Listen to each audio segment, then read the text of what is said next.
که تاسو غواړئ چې ستاسو په ژوند کې ټینشن، ډپریشن، انزایټي، مختلف خفګانونه په کور کې مسایل را نشي او د دې نه د بچاو ته کوشش کې، نو بیا ساده ژوند تېروه.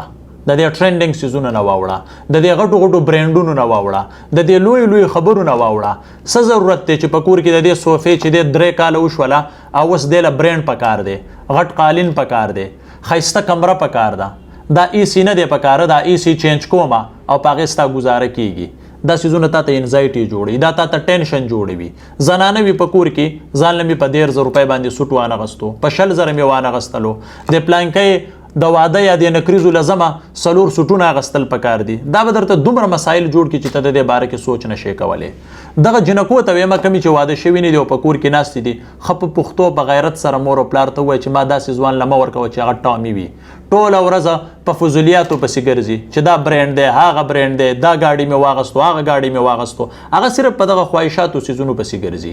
بیا به دې تاله عزت هم نه درکوي. وایي زما داسې ځوان پکار دی چې هغه یو ښه مسلمان وي، ښه فکر کوي، ښه سوچ کوي، بېشک هغه دې ساده وي، د هغه سره د پیسې هم کمې وي. د هغه نه د سرو د غټو زرو ډیمانډ مه کوئ چې ماله 10 تولې وکړه او ماله 15 تولې وکړه. بس یو ښه مسلمانه چې دا ژوند ورسره هم زما ښه تېر شي د دې دنیا او آخرت مې هم د هغه سره ښه وي او په جنت کې ورسره باقي ژوند تېرومه. داسې ژوند تېر کا، ته ګوره چې ته څومره په ژوند کې به مخکې وړاندې ځې. دې ته څه ضرورت دی؟ او دا بله چې زمونږ چې دا کم ځوانان دي هغه چې بیا کله د 13 او د 40 کالو شي بیا وایي چېرته به پیسې څنګه جمع کړي. مور او پلار ته پکار دی چې دغه اکنامکس د پیسو ګټلو او د پیسو لګولو طریقه په کور کې وښیي. اوس څنګه به کېږي؟ همدغه مور او پلار ته پکار دی چې هغه سادهګۍ ژوند تېر کړي کوم چې زما الله تعالی ته او زما رسول الله ته خوښ وي. هله به ته په ژوند کې به مخکې وړاندې ځې. او که ته په کور کې وي چې د دې فانوس چې دی 2 کاله کېږي او کوشش کوو چې یاره 1.5 لک روپو والا فانوس راوړو، فانوس په پیسو باندې مه ښایسته کوه. د فانوس خپله رڼا وي، د هغې هغه خصوصیات بیان کړه چې څومره ښایسته دی، څومره ښکلی دی، څومره رڼاګانې کوي.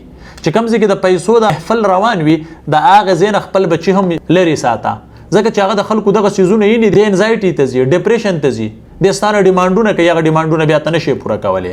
همیشه دپاره کوشش کوئ هغه څه کوئ چې په هغې باندې ستا ژوند تېرېږي. خواهشات ډېر زیات مه راوړئ، ضرورت نشته یاره یو څیز ستا په دغه موبایل باندې کار کېږي، به دې کم موبایل چې ته ما ګورې آیفون 14 15 16 ته څه ضرورت دی؟ ستا سره یو ګاډی شته، ستا ګزاره پې کېږي، موټر سایکل شته چې ستا پې ګزاره کېږي، د هغې نه بعد ته د هغې د ښه کولو کوشش وکړه. خو داسې مه کوه چې د هغې نه بره او بیا د هغې نه بره او بیا د هغې نه بره او چې خلک دا ووایي چې زما سره ډېرې پیسې دي.